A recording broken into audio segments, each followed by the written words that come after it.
थरे रातिरे जंगल भितरे अचानक वर्षा आरंभ होईगला। से झड़ वर्षारे एक छोट चढ़ीर घर भांगीगला। हे भगवान, मोर एक सर्वनाश होईगला। मोर एते सुंदर घरटी ए झड़ वर्षारे भांगीगला। एते रातिरे मु एबे रहिबी कोउठी? वर्षारे भिजी भिजी आउ केते समय एमिति रहिबी? पाखरे मीनू माउसीଙ୍କ घर। मु तांको पाखकु जाई साहाय्य मागे। एते झड़ वर्षारे किए मो घर कबाट बाड़ौच? रुह रुह, मु कबाट खोलुची। ए कौन रानी चढ़ी? एते रातिरे ए झड़ वर्षारे भिजी भिजी तुम घर को आसीचु जे? कौन हेची? आस आस, आको घर भीतर को आसे।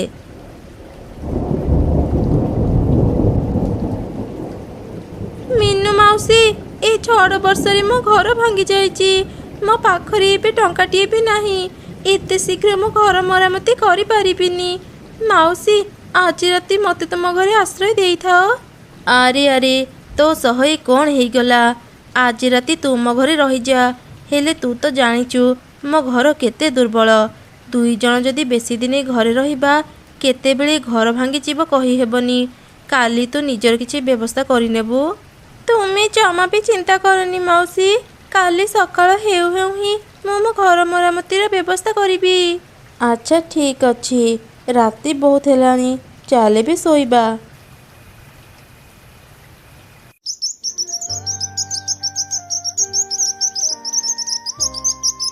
माउसी, कालीर से झड़ वर्षारे मते तुम घरे आश्रय देइथिबारु अनेक अनेक धन्यवाद। वर्षा तो पूरा पूरी छाड़ी जाइछि। एबे मु जाउछि, मो घर सजाड़िबार व्यवस्था करिबी। जंगल सारा खोजी सारिलेनी, हेले मु कोठी भी काम पाइलेनी। एबे मु काम केमिति पाइबी किछि बुझी हेउनी। काम न पाइले मो घर मरामती केमिति करिबी? आरी, मु एई कोन देखुची? किछि दिन तळे मु एठी गोटे लेंबू गछ लगेइथिली। ए लेंबू गछटी एते बड़ हेई गलानी। आउ ए गछरे तो अनेक लेंबू फळिची। ए सब लेंबू तोड़ी मु जदि बजार रे बिक्री करिबी किछि तो टंका पाइजिबी। सेई टंकारे मु मो घर को मरामती करिनेबी। एमिति कही चढ़ई लेंबू गछरु लेंबू तोड़ी झोड़ी रखुथिला। सेतेबेले से रास्ता देई एक काऊ जाउथिला। केते दिन हेई गलानी, मु काहाकू भी बोका बनेनी। अरे, ए रानी चढ़ी एठी लेंबू तोड़ुची। जाए आजी याकू बोका बनाए।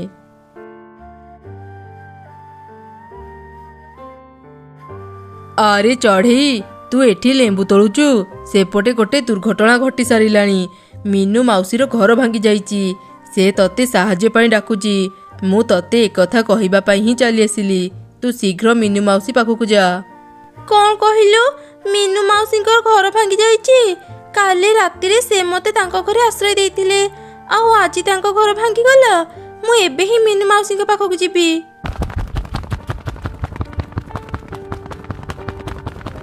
हा हा हा, जा चढ़ई जा। मीनूर घर को जाई बोका हेई फेरिबु जा। एपटे तू तोड़ीथिबा सबु लेंबू नेई मु बाजार को जीबी। आउ लेंबू बिक्री करी मु अनेक टंका पाई जीबी।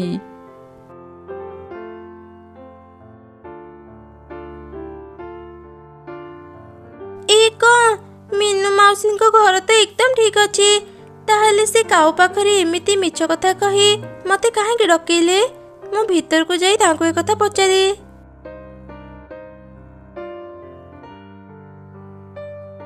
किरे रानी चढ़ी, तू आज पुणी मो घर को आसिलु जे? कौन काम थिला कि मो पाखरे? माउसी, तुमे तो निजे काऊ को कही पठेइथिलो तुम घर भांगी जाइची। मु तुमर खबर सुनी शीघ्र एठाकु चली आसिली। हेले एठी आसी देखुची तुम घर तो एकदम ठीक अछि। हाँ, मो घर तो पूरा पूरी ठीक अछि। मो घर भांगिबा कथा काऊ को काहेकि कहिबी? 2 दिन हेलानी मोर काऊ सह देखा हेनी। मु ता सह कथा हेली केतेबेले। ता माने से काऊ मते मिछ कहिला? हेले कोन पई? माउसी, मु भी जाउची।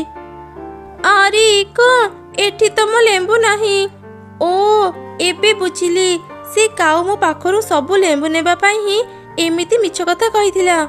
କାଉ ମତେ ବୋକା ବନେଇଲୁ ନା, ମୁଁ ଏବେ ତତେ ବୋକା ବନେଇବି।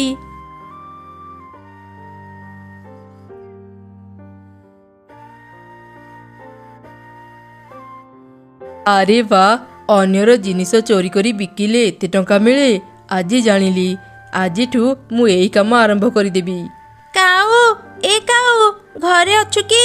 ମୁଁ ତୋ ପାଇଁ ଏକ ଭଲ ଖବର ଆଣିଛି। ମୋ କଥା ଟିକେ ଶୁଣ, ତୁ ଘରେ ଅଛୁ ତ? ଏ କ'ଣ ଚଢ଼େଇ, ତୁ ମୋ ଘରକୁ କାହିଁକି ଆସିଛୁ? କୋଉ ଭଲ ଖବର କଥା ତୁ କହିବାକୁ ଆସିଛୁ, ଶୀଘ୍ର କହ। ଆଜି ଜଙ୍ଗଲରେ ମିଟୁ ମାଗଣାରେ ସମସ୍ତଙ୍କୁ ମିଠା ବାଣ୍ଟୁଛି। ମିଠା ଗୁଡାକ ଯେତିକି ବଡ଼ ସେତିକି ସ୍ୱାଦିଷ୍ଟ। ଜଙ୍ଗଲର ସବୁ ଚଢ଼େଇ ତା ପାଖରୁ ମିଠା ଖାଉଛନ୍ତି। ତୁ କ'ଣ ମିଠା ଖାଇବାକୁ ଯିବୁନି? କ'ଣ କହିଲୁ ତୁ? ମିଟୁ ଆଜି ମାଗଣାରେ ସମସ୍ତଙ୍କୁ ମିଠା ବାଣ୍ଟୁଛି। ମାଗଣାରେ ମିଠା ଖାଇବାକୁ କାହାକୁ ଭଲ ଲାଗେନି?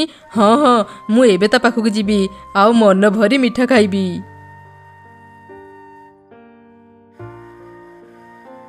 ନିଜକୁ ଭାରି ଚାଲାକ ଭାବୁଥିଲା, ଏବେ ମଜା ଆସିବ। ଏ କାଉଟା ଏତେ ଖୁସି ଥିଲା ଯେ ଘରର କବାଟ ବନ୍ଦ କରିବାକୁ ହିଁ ଭୁଲିଗଲା। ମୁଁ ଏବେ ଭିତରକୁ ଯାଇ ଦେଖେ ମୋ ଲେମ୍ବୁକୁ ସେ କୋଉଠି ରଖିଛି।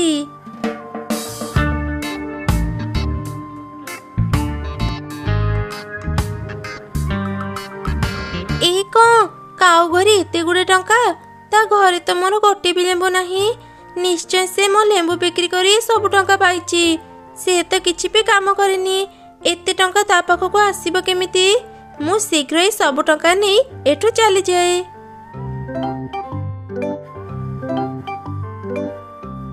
ଜଙ୍ଗଲ ସାରା ତ ବୁଲି ସାରିଲେଣି, କାହିଁ ମିଟୁ ତ କୋଉଠି ବି ମିଠା ବାଣ୍ଟୁନି। ସେ ରାନୀ ଚଢ଼େଇ ତ ମୋଠୁ ବି ବଡ଼ ଧୋକାବାଜ, ମତେ ବୋକା ବନେଇଦେଲା। ଏବେ ମୁଁ ଘରକୁ ଯାଏ, ଆଉ ଯଦି କେବେ ରାନୀ ଚଢ଼େଇକୁ ପାଇବି ତା ଖବର ନେବି।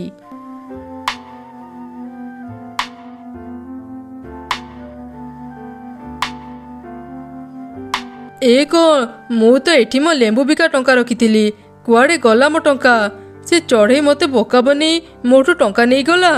ଏବେ ମୁଁ ଜଙ୍ଗଲର ମୁଖିଆଙ୍କ ପାଖକୁ ଯିବି, ଆଉ ଚଢ଼େଇ ନାଁରେ ଅଭିଯୋଗ ଦେବି। ଆରେ ନା ନା, ମୁଁ ଚଢ଼େଇ ନାଁରେ ଅଭିଯୋଗ ଦେଇ ପାରିବିନି। ସେମିତି କଲେ ତ ମୁଁ ଧରା ପଡ଼ିଯିବି। ଚଢ଼େଇ ଗଛର ଲେମ୍ବୁ ମୁଁ ଚୋରି କରି ବିକିଛି, ସମସ୍ତେ ତ ମୋତେ ହିଁ ଶାସ୍ତି ଦେବେ। ଆରେ ରେ, କ'ଣ ହେଇଗଲା ମୋ ସାଙ୍ଗରେ? ଏତେ ଗୁଡ଼େ ଟଙ୍କା ମୁଁ ହରେଇ ଦେଲି। କାଉ ମୁଣ୍ଡ ପିଟି ପିଟି ଅନେକ କାନ୍ଦିଲା, ହେଲେ ସେ କିଛି ବି କରିପାରିଲାନି। ସେପଟେ ଚଢ଼େଇ ଲେମ୍ବୁ ବିକା ଟଙ୍କାରେ ନିଜ ପାଇଁ ଏକ ମଜବୁତ ଘର କିଣିଲା। କାଉ ମତେ ବୋକା ବନଉଥିଲା, ହେଲେ ସେ ନିଜେ ବୋକା ବନିଗଲା। ମୋ ଟଙ୍କା ତ ଉପଭୋଗ କରିପାରିଲାନି, ଓଲଟା ମୁଁ ନ ଖଟି ମୋ ଲେମ୍ବୁ ବିକା ଟଙ୍କା ପାଇଗଲି। ଆଉ ସେ ଟଙ୍କାରେ ଏକ ନୂଆ ଘର ବି କିଣିନେଲି। ମୋ ଘରଟି କେତେ ସୁନ୍ଦର ହେଇଛି, ଆଉ ମୋର ଝଡ଼ ବର୍ଷାକୁ ଚିନ୍ତା ନାହିଁ। ସେଦିନ ଠାରୁ ଚଢ଼େଇ ତାର ନୂଆ ଘରେ ରହିଲା। ସେପଟେ କାଉ ବି ନିଜ ଭୁଲ ବୁଝି ପାରିଲା। ସେ ଆଉ କାହାକୁ ବି ନ ଠକି ପରିଶ୍ରମ କରି ଖାଇବା ଯୋଗାଡ଼ କଲା।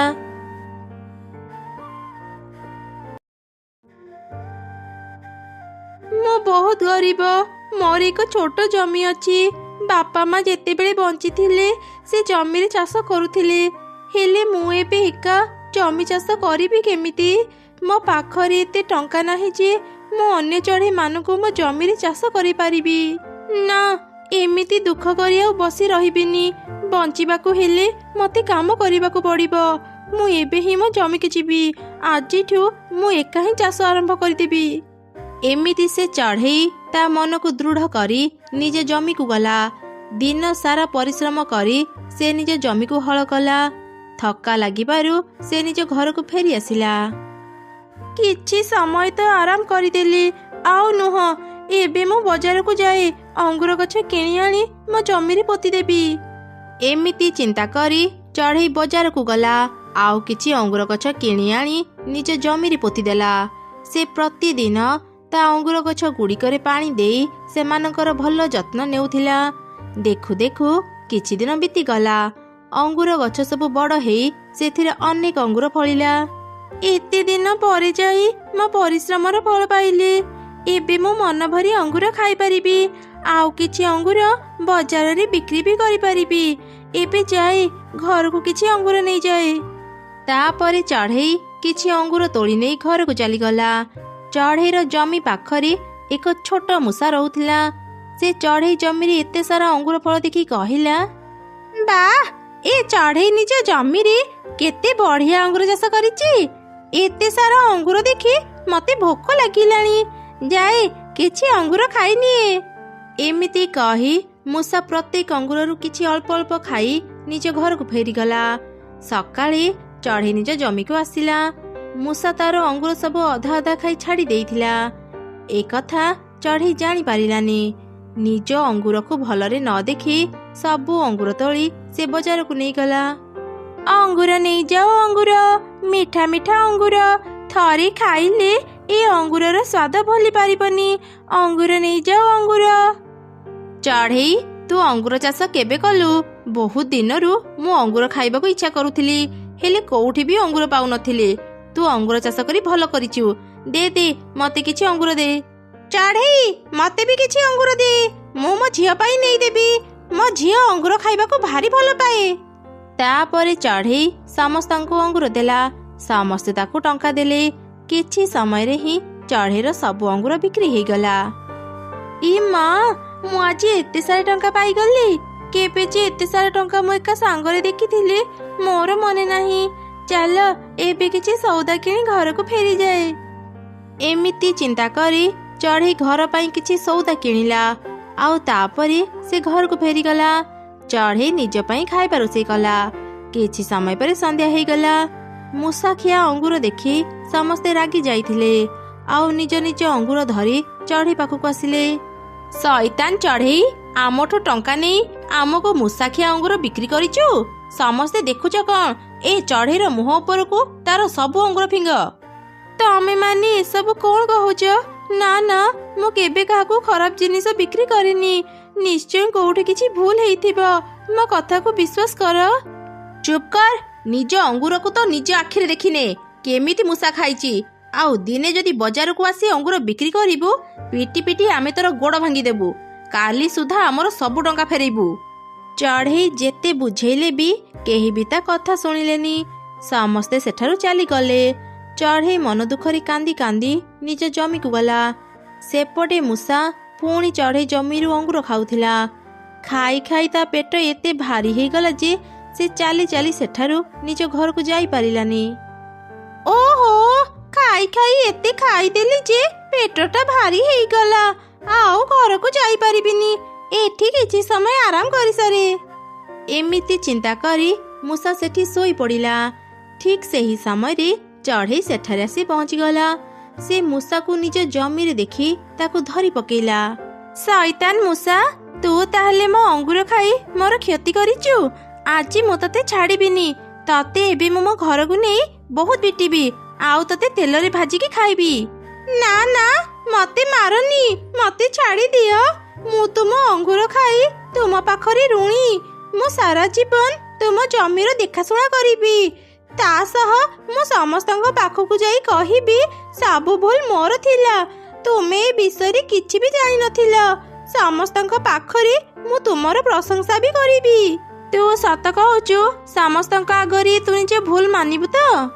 ହଁ ହଁ, ମତେ ବିଶ୍ୱାସ କର, ମୁଁ ସତ କହୁଛି। ତୁମେ ନଦେଲା ଯାଏ ମୁଁ ଆଉ ଦିନେ ବି ତୁମ ଜମିରୁ ଅଙ୍ଗୁର ଖାଇବିନି। ହଉ ଠିକ୍ ଅଛି, ଏବେ ତାହେଲେ ତୁ ଯା, ସମସ୍ତଙ୍କୁ ଏକଥା କହିବୁ। ତାପରେ ମୂଷା ସମସ୍ତଙ୍କ ପାଖକୁ ଯାଇ ସମସ୍ତଙ୍କୁ ସବୁ ଘଟଣା କହି କ୍ଷମା ମାଗିଲା। ଚଢ଼େଇର କିଛି ବି ଦୋଷ ନଥିଲା। ମୁଁ ଅଙ୍ଗୁର ସବୁ ଅଧାରୁ ଅଧାରୁ ଖାଇ ନଷ୍ଟ କରିଦେଇଥିଲି। ଦୟାକରି ଚଢ଼େଇକୁ କେହି ଭୁଲ ବୁଝନି। ମତେ ବି କ୍ଷମା କରିଦିଅ। ମୁଁ ଆଉ କାହାର ବି କ୍ଷତି କରିବିନି। ମୂଷାର ଏପରି କଥା ଶୁଣି ସମସ୍ତେ ଚଢ଼େଇକୁ କ୍ଷମା କରିଦେଲେ। ସେଦିନ ପରଠାରୁ ପୁଣି ଥରେ ଚଢ଼େଇ ବଜାରରେ ଅଙ୍ଗୁର ବିକ୍ରି କଲା। ତା ଅଙ୍ଗୁର ସମସ୍ତଙ୍କୁ ବହୁତ ଭଲ ଲାଗିଲା। ପ୍ରତିଦିନ ସବୁ ଚଢ଼େଇ ତା ପାଖରୁ ଅଙ୍ଗୁର କିଣି ନେଉଥିଲେ।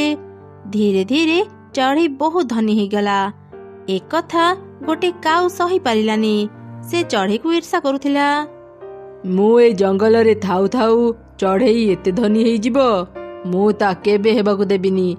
ଏବେ ହିଁ ମୁଁ ତାର ସବୁ ଅଙ୍ଗୁର ଫସଲ ନଷ୍ଟ କରିଦେବି। ଏମିତି ଚିନ୍ତା କରି କାଉ ଚଢ଼େଇର ଜମିକୁ ଗଲା। ସେ ଚଢ଼େଇର ସବୁ ଅଙ୍ଗୁର ଗଛ ଭାଙ୍ଗୁଥିଲା। ମୂଷା ଚଢ଼େଇର ଜମି ପାଖରେ ହିଁ ଥିଲା। ଏସବୁ ଦେଖି ମୂଷା କାଉକୁ ଅଟକେଇବାକୁ ଚେଷ୍ଟା କଲା, ହେଲେ କାଉ ମୂଷାର କିଛି କଥା ଶୁଣିଲାନି। ରାଗରେ ମୂଷା କାଉକୁ ଜୋରେ କାମୁଡ଼ି ଦେଲା। କାଉ ଯନ୍ତ୍ରଣାରେ ଚିତ୍କାର କଲା। ଏମିତି ପାଟିତୁଣ୍ଡ ଶୁଣି ସବୁ ଚଢ଼େଇ ସେଠାରେ ଆସି ଜମା ହେଇଗଲେ। ସବୁ କଥା ଜାଣି ତ ସମସ୍ତେ କାଉ ଉପରେ ଖୁବ୍ ରାଗିଗଲେ। କାଉ, ତୁ ମୋ ଅଙ୍ଗୁର ଗଛ ସବୁ ଭାଙ୍ଗିଲୁ କ'ଣ ପାଇଁ? ମୁଁ ଆଜି ତତେ ଛାଡ଼ିବିନି। ମୁଁ ବି ଆଜି ଏ କାଉକୁ ପିଟିବି। ଦିନେ ଇଏ ମୋର ଫସଲ ନଷ୍ଟ କରିଥିଲା। ତୁ ସୁଧୁରି ଯିବୁ ଭାବି ମୁଁ ସେଦିନ ତତେ ଧମକ ଦେଇ ଛାଡ଼ି ଦେଇଥିଲି। ଆଉ ନୁହଁ, ଆଜି ତତେ ଉଚିତ ଶିକ୍ଷା ମିଳିବ। ସବୁ ଚଢ଼େଇ ମିଶି କାଉକୁ ଅନେକ ପିଟିଲେ। କାଉ କାନ୍ଦି କାନ୍ଦି ସମସ୍ତଙ୍କୁ କ୍ଷମା ମାଗିଲା। ମୋର ଭୁଲ ହେଇଗଲା, ମତେ ଆଉ ମାରନି। ଚଢ଼େଇ, ମୁଁ ତତେ କ୍ଷତିପୂରଣ ଦେଇଦେବି। ମତେ ଛାଡ଼ି ଦିଅ, ମୁଁ କଥା ଦେଉଛି ମୁଁ ଆଉ ଦିନେ ବି କାହାର କ୍ଷତି କରିବିନି। ଏମିତି କହି କାଉ ଶୀଘ୍ର ଦୌଡ଼ିକି ସେଠାରୁ ଚାଲିଗଲା। ତାକୁ ଦେଖି ସବୁ ଚଢ଼େଇ ହସିଲେ।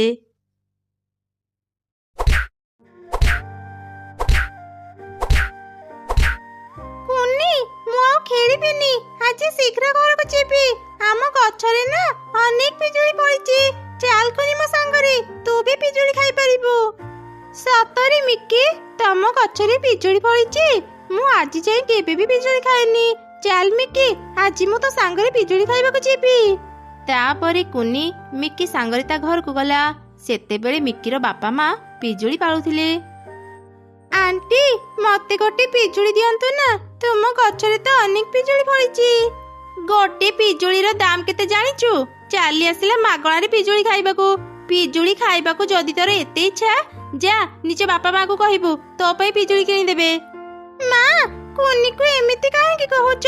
ଆମ ଗଛରେ ତ ଅନେକ ପିଜୁଳି ଫଳିଛି। ତାକୁ ଗୋଟେ ପିଜୁଳି ଖାଇବାକୁ ଦିଅ। ସେ ଆଜି ଯାଇ କେବେ ବି ପିଜୁଳି ଖାଏନି। ମୁଁ ତ ପ୍ରତ୍ୟେକ ଦିନ ପିଜୁଳି ଖାଏ। ଆଜି ମୁଁ ପିଜୁଳି ଖାଇବିନି। ମୋ ଭାଗ ପିଜୁଳି କୁନିକୁ ଦେଇଦିଅ। ମିକି, ମୁଁ ତତେ ମନା କରିଥିଲି ନା ଏମିତି ଗରିବ ଚଢ଼େଇଙ୍କ ସହ ଖେଳିବୁନି। କୁନି ପାଇଁ ଭାରି ଦରଦ ଉଛୁଳି ପଡୁଛି ନାଇଁ? ଆଉ ଦିନେ ବି ତୁ ଏ କୁନି ସାଙ୍ଗରେ ସାଙ୍ଗ ହେବୁନି। ଆଉ କୁନି, ତୁ ପିଜୁଳି ଖାଇବାକୁ ଯଦି ଏତେ ଇଚ୍ଛା, ଯା ତୋ ମା ପାଖରୁ ଆଗ ଟଙ୍କା ଆଣିବୁ। ଟଙ୍କା ଦେଲେ ଯାଇ ମୁଁ ତତେ ପିଜୁଳି ଦେବି। ଏମିତି ଶୁଣି ମନ ଦୁଃଖରେ କୁନି ନିଜ ଘରକୁ ଫେରି ଆସିଲା। ମା, ଜାଣିଛ ମୁଁ ଆଜି ମିକି ଘରକୁ ଯାଇଥିଲି। ମିକି ଘର ଗଛରେ ନା ଅନେକ ପିଜୁଳି ଫଳିଛି। ମୁଁ ଆଣ୍ଟିଙ୍କୁ ଗୋଟେ ପିଜୁଳି ଖାଇବାକୁ ମାଗୁଥିଲି, ହେଲେ ସେ ମତେ ପିଜୁଳି ଦେଲେନି।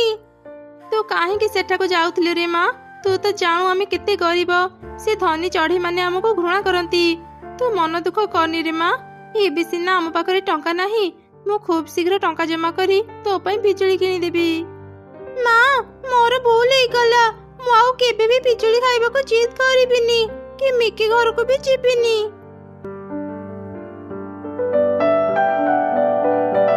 ଆରେ କୁନି, ତୁ ଆଉ ଖେଳିବାକୁ କାହିଁକି ଆସୁନୁ? ମୋ ମା ପାଇଁ ମୋ ଉପରେ ରାଗିଛୁ କି? ନାଇଁ ମିକି, ମୁଁ ତୋ ଉପରେ ରାଗିନି। ମୁଁ ଯଦି ତୋ ସାଙ୍ଗରେ ଖେଳିବି ତୋ ମା ତତେ ପିଟିବେ। ସେଥିପାଇଁ ମୁଁ ତୋ ସହ ଖେଳିବାକୁ ଆସୁନଥିଲି। ଆଚ୍ଛା ମିକି, ତମର ତ ପିଜୁଳି ବଗିଚା ଅଛି। ତୋ ପାଖରେ ପିଜୁଳି ମଞ୍ଜି ବି ଥିବ ନା? ହଁ କୁନି, ଆମ ଘରେ ଅନେକ ପିଜୁଳି ମଞ୍ଜି ଅଛି। ତୁ ଏଠି କିଛି ସମୟ ଅପେକ୍ଷା କର, ମୁଁ ଏବେ ତତେ ପିଜୁଳି ମଞ୍ଜି ଆଣିଦଉଛି। ଏମିତି କହି ମିକି ତା ଘରକୁ ଗଲା ଆଉ କୁନି ପାଇଁ କିଛି ପିଜୁଳି ମଞ୍ଜି ନେଇ ଆସିଲା।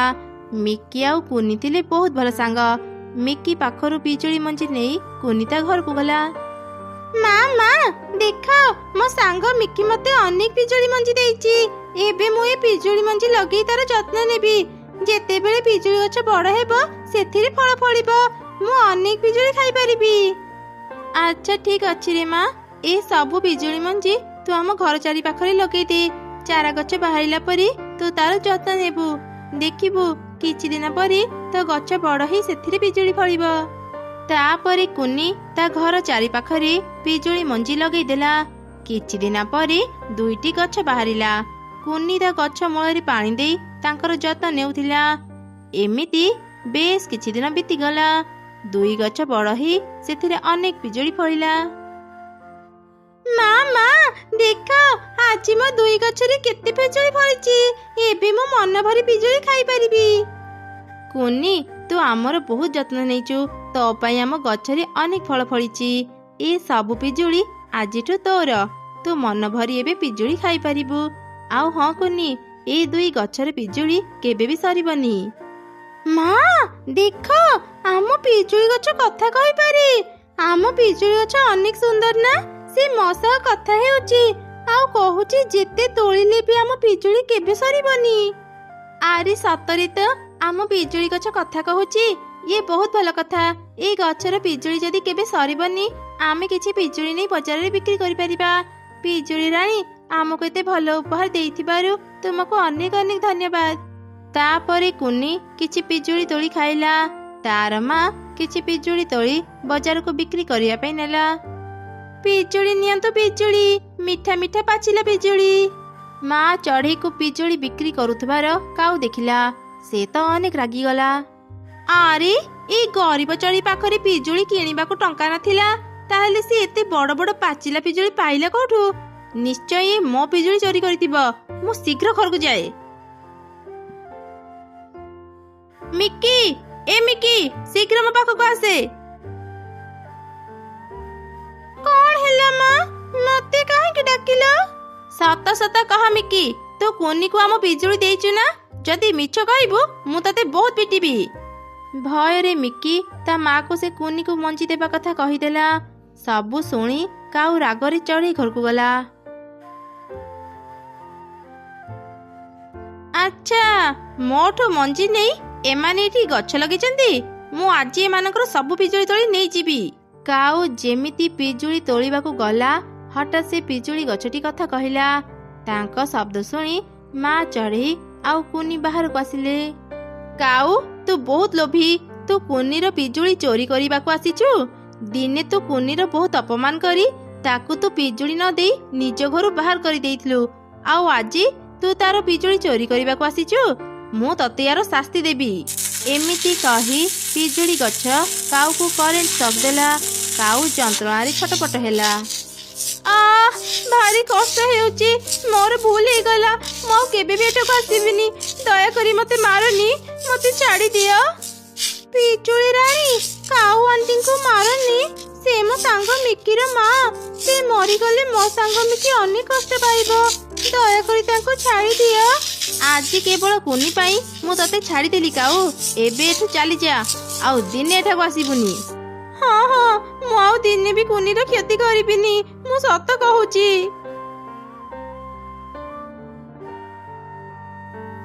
ଏକ ଘଞ୍ଚ ଜଙ୍ଗଲରେ ଗୋଟେ ମା ଚଢ଼େଇ ତା ଝିଅ ମିନି ସାଙ୍ଗରେ ରହୁଥିଲା। ମିନି ଚଢ଼େଇ ତରଭୁଜ ଖାଇବାକୁ ବହୁତ ଭଲ ପାଉଥିଲା। ଏମିତିକି ସେ ତରଭୁଜ ବିନା ଗୋଟେ ଦିନ ବି ରହିପାରୁନଥିଲା। ହେଲେ ମା ଚଢ଼େଇଟି ପ୍ରତ୍ୟେକ ଦିନ ମିନି ପାଇଁ ତରଭୁଜ କିଣି ପାରୁନଥିଲା, କାରଣ ସେ ବଜାରରେ ଫୁଲ ବିକ୍ରି କରୁଥିଲା। ଯାହା ବି ପାଉଥିଲା ସେ ବହୁତ କଷ୍ଟରେ ତାର ଆଉ ତା ଝିଅ ମିନିର ଖାଇବା ଯୋଗାଡ଼ କରୁଥିଲା। ଗୋଟେ ଦିନ ମିନି ଚଢ଼େଇ ଜଙ୍ଗଲ ସାରା ତରଭୁଜ ଖୋଜିଲା, ହେଲେ ସେଦିନ ସେ କୋଉଠି ବି ତରଭୁଜ ପାଇଲାନି। ମୁଁ ତରଭୁଜ ଖାଇବି, ମୁଁ ତରଭୁଜ ଖାଇବି। ଆଜି ମୁଁ କାହା ପାଖରେ ବି ତରଭୁଜ ପାଇଲିନି। ବଜାରରେ ତରଭୁଜର ଦାମ ବହୁତ ବେଶୀ। ଏତେ ଟଙ୍କା ତ ମୋ ପାଖରେ ନାହିଁ। ଆଜି କାହିଁକି କେଜାଣି ମୋତେ ତରଭୁଜ ଖାଇବାକୁ ଭାରି ଇଚ୍ଛା ହେଉଛି। ଏବେ ମୁଁ ତରଭୁଜ କୋଉଠି ପାଇବି? ସେ ଏମିତି କହୁଥିବା ସମୟରେ ହଠାତ୍ ତାର ନଜର ଏକ ଚଢ଼େଇ ଉପରେ ପଡ଼ିଲା। ସେଇ ରାସ୍ତାରେ ଗୋଟେ ଚଢ଼େଇ ଏକ ତରଭୁଜ ଧରି ନିଜ ଘରକୁ ଯାଉଥିଲା। ଆରେ ଏଇ ତ ତରଭୁଜ। ହେଲେ ମୁଁ ଏ ଚଢ଼େଇକୁ ତରଭୁଜ ମାଗିଲେ ସେ ତ ମୋତେ ମାଗଣାରେ ତରଭୁଜ ଦେବନି। ତାହେଲେ ମୁଁ ଏବେ କ'ଣ କରିବି? ଏମିତି ମିନି ଚଢ଼େଇ ଏକ ଉପାୟ ଚିନ୍ତା କଲା। ଆଉ ଗୋଟେ ଗଛ ପଛପଟେ ଲୁଚି ଭୂତମାନଙ୍କ ପରି ଭୟଙ୍କର ସ୍ୱରରେ କହିଲା, ହେ ଚଢ଼େଇ, କୁଆଡ଼େ ଯାଉଛୁ? ରହିଯା। ତ ତରଭୁଜ ମୋତେ ଦେ। ମୁଁ ତ ତରଭୁଜ ଖାଇବି, ନହେଲେ ମୁଁ ତତେ ଖାଇଦେବି। କିଏ କିଏ କଥା କହୁଛ? ଏଠି ତ କେହି ବି ଦେଖାଯାଉନାହାନ୍ତି। ମୁଁ ଏ ତରଭୁଜ କାହାକୁ ବି ଦେବିନି। ତରଭୁଜ ଦେବୁନି ତ? ତୁ ଜାଣିନୁ ମୁଁ କିଏ? ମୁଁ ହେଲି ତରଭୁଜ ଖିଆ ଭୁତୁଣି। ଭଲରେ ଭଲରେ ମୋତେ ତରଭୁଜ ଦେଇଦେ, ନହେଲେ ମୁଁ ତତେ ତରଭୁଜ ସହ ଖାଇଦେବି। ଭୁତୁଣି? ନା ନା, ମୋ ପାଖକୁ ଆସନି। ଏଇ ନେ ତରଭୁଜ, ମୋତେ ଛାଡ଼ି ଦେ। ଏମିତି କହି ସେ ଚଢ଼େଇ ତରଭୁଜକୁ ତଳେ ପକେଇ ଦୌଡ଼ିକି ସେଠାରୁ ଚାଲିଗଲା। ମିନି ଚଢ଼େଇ ହସି ହସି ଗଛ ପଛପଟୁ ବାହାରି ଆସିଲା।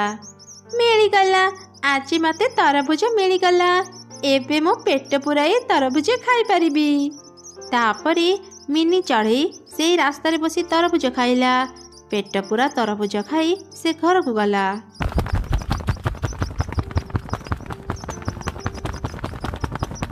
ମିନି, ଏ ମିନି, କୁଆଡ଼େ ଗଲୁ? ଶୀଘ୍ର ଆସେ, ମୁଁ ତୋ ପାଇଁ ଖାଇବା ବାଢ଼ି ଦେଇଛି। ତୁ ଶୀଘ୍ର ଖାଇନେ, ମୁଁ କାମକୁ ଯାଉଛି। ଏ କ'ଣ ମା, ଆଜି ବି ସେଇ ଏକା ଖାଇବା? ମୁଁ ଏ ଖାଇବା ଖାଇବିନି। ମତେ ତରଭୁଜ ଦିଅ, ମୁଁ ତରଭୁଜ ଖାଇବି। ହଁ, ଟଙ୍କା ତ ଗଛରେ ଫଳୁଛି ନା, ମୁଁ ତୋ ପାଇଁ ସବୁଦିନ ତରଭୁଜ କିଣିବି। ମତେ ବିରକ୍ତ କରନି, ଯାହା କରିଛି ଖାଇନେ। ମତେ ତରଭୁଜ ଦେବନି ତ? ନ ଦିଅ, ମୁଁ ଯେମିତି ବି ହଉ ଆଜି ତରଭୁଜ ଖାଇବି। ଏଇ ଯାଉଛୁ କୁଆଡ଼େ? ରହ ରହ କହୁଛି। ଏ ଝିଅକୁ ମୁଁ ଆଉ ପାରିବିନି। ଏମିତି ରାଗି ମା ଚଢ଼େଇ ଘର ଭିତରକୁ ଚାଲିଗଲା। ସେପଟେ ମିନି ଚଢ଼େଇ ତରଭୁଜ ଖୋଜୁ ଖୋଜୁ ଦେଖିଲା ତାଙ୍କ ଜଙ୍ଗଲର ଗୋଟେ ଚଢ଼େଇ ଝୁଡ଼ିରେ କିଛି ତରଭୁଜ ନେଇ ବଜାର ରାସ୍ତାରେ ଯାଉଛି। ଏଇ ତ ଲାଲ ଲାଲ ବଡ଼ ତରଭୁଜ। ଲାଗୁଛି ଏ ଚଢ଼େଇ ବଜାରକୁ ତରଭୁଜ ବିକିବା ପାଇଁ ଯାଉଛି। ସେ ଯାହା ବି ହେଇଯାଉ, ଆଜି ମୁଁ ୟାର ସବୁ ତରଭୁଜ ଖାଇବି। ମୁଁ ଯାଇ ତା ପାଖକୁ।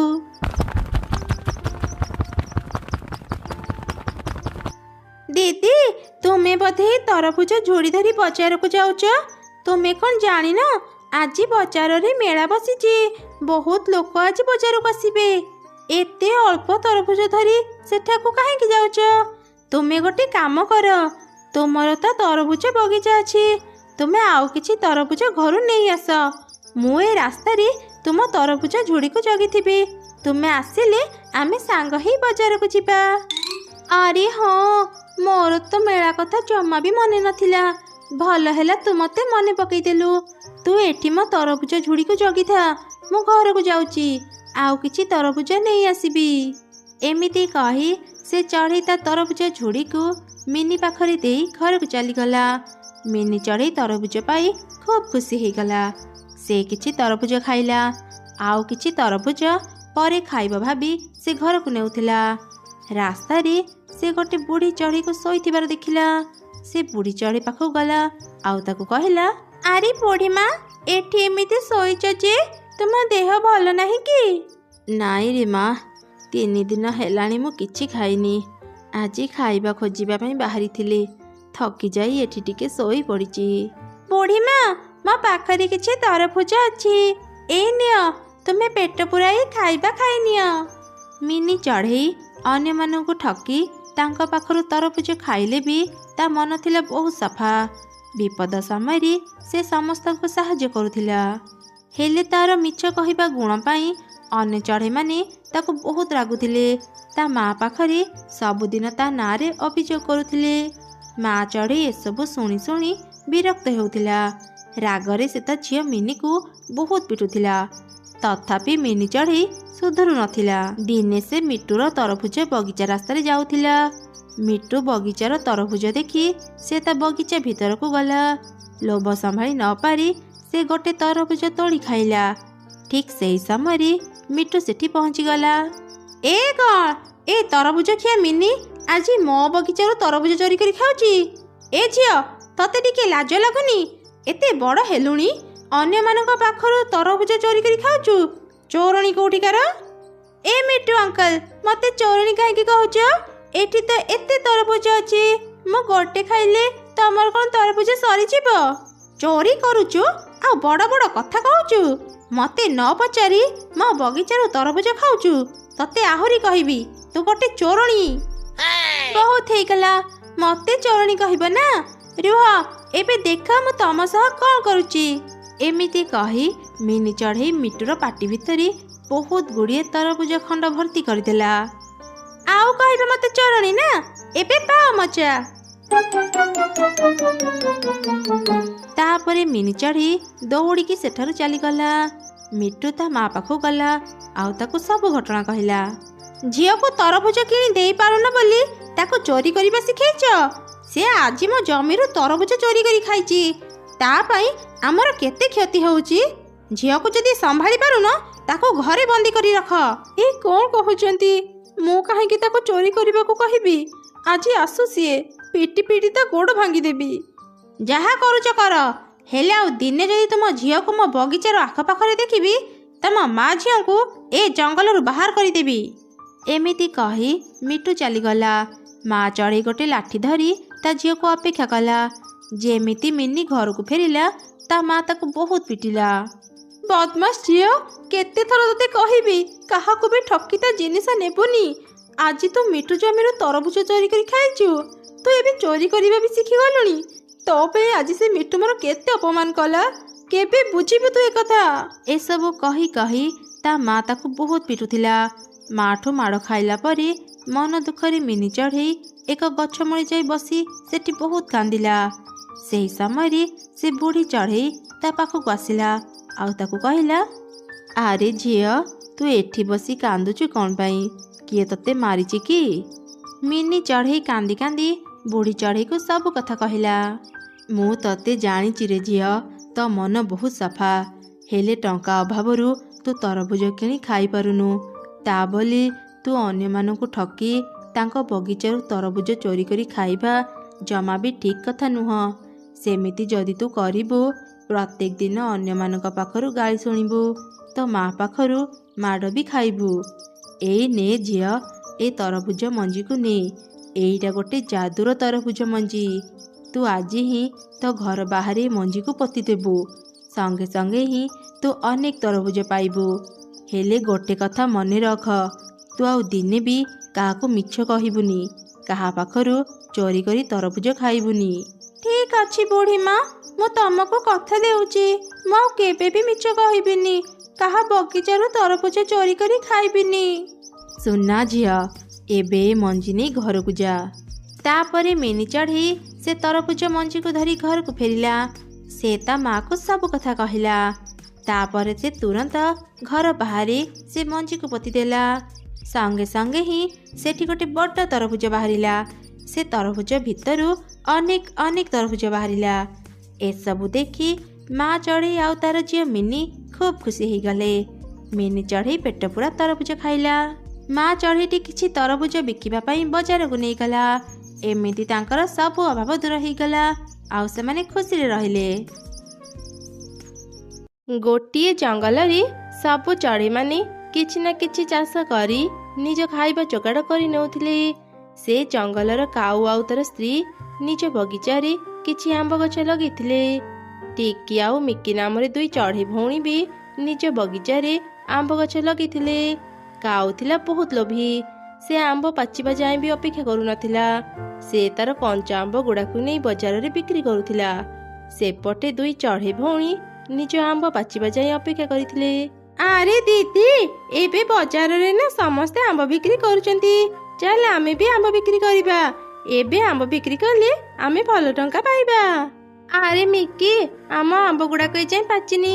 ଆଉ କିଛି ଦିନ ପରେ ଆମ୍ବ ପାଚିବା ଆରମ୍ଭ କଲେ ଆମେ ବଜାରରେ ଆମ ଆମ୍ବ ବିକ୍ରି କରିବା। କିନ୍ତୁ ଦିଦି, ସେତେବେଳେ ଯଦି ଆମ୍ବର ଚାହିଦା କମି ଯାଇଥିବ? କମିଲେ କମୁ, ହେଲେ ବେଶୀ ଲାଭ ଆଶାରେ ଆମେ ଭେଜାଲ ଆମ୍ବ ବିକ୍ରି କରିବାନି। ଠିକ୍ ଅଛି ଦିଦି, ତୁ ଯେମିତି କହୁଛୁ ସେମିତି କରିବା। କିଛି ଦିନ ପରେ ତାଙ୍କ ଆମ୍ବ ପାଚିବା ଆରମ୍ଭ କଲା। ସେ ଦୁଇ ଭଉଣୀ ମିଠା ମିଠା ପାଚିଲା ଆମ୍ବ ନେଇ ବଜାରକୁ ଗଲେ ଆଉ ବିକ୍ରି କଲେ। ସେମାନେ ଯୋଉଠି ଆମ୍ବ ଦୋକାନ ଦେଇଥିଲେ ସେଇ ପାଖରେ ହିଁ କାଉ ବି ଦୋକାନ ଦେଇ ତାର କଞ୍ଚା ଆମ୍ବ ବିକ୍ରି କରୁଥିଲା।